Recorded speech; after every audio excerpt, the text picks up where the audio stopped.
আমি তোমাদের 9.182 এর সাধারণ গণিতের 9.182 এর কিছু অঙ্ক এখন দেখাবো।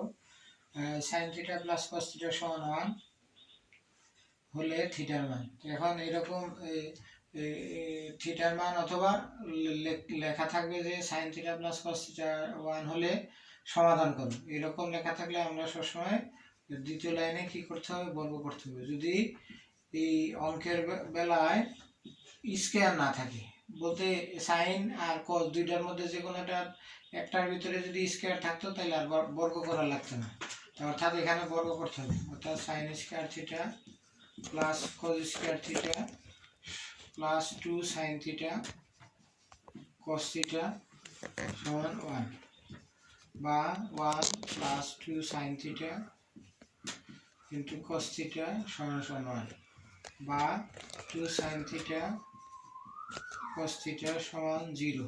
1 যদি ওদিকে বিয়োগ করি 0, এটা হলো 0, বা sin theta into cos theta equal to 0।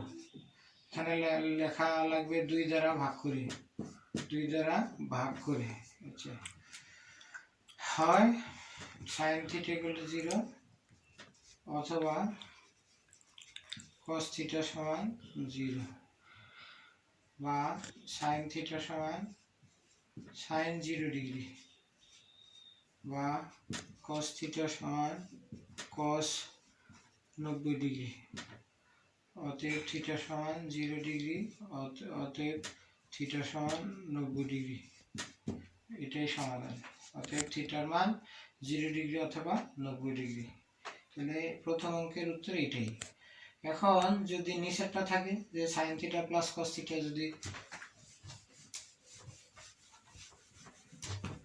যদি এরকম থাকে যে sin theta plus cos theta সমান যদি √2 হয়, তো এখানে উভয় দিকে ডাইরেক্ট বর্গ করা যাবে কারণ এখানে কোনো স্কয়ার নাই, কিন্তু এইটা এইভাবে যদি করি তাহলে একটু সুবিধা হবে। একটা যদি ডান দিকে ট্রান্সফার করি প্লাস থাকলে মাইনাস হবে, এই জন্য এটা। এখন যদি বর্গ করি অঙ্কটা একটু সহজ হবে। √2 cos থিটা হোল স্কয়ার, বা sin theta sin square theta সমান, এটা a minus b whole square সূত্রে a square minus 2ab plus b square.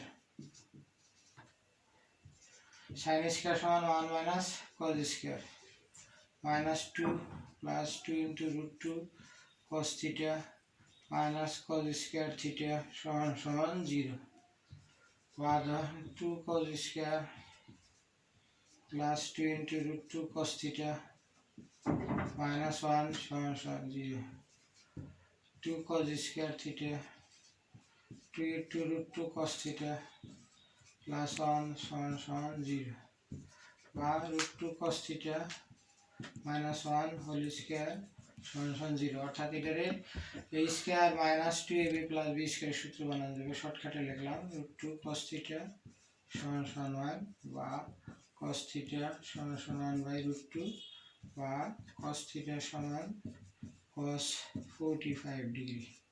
অতএব থিটা সমান 45 ডিগ্রি। এটাই সে উত্তর। অতএব নির্ণয় সমাধান থিটা সমান 45 ডিগ্রি। অর্থাৎ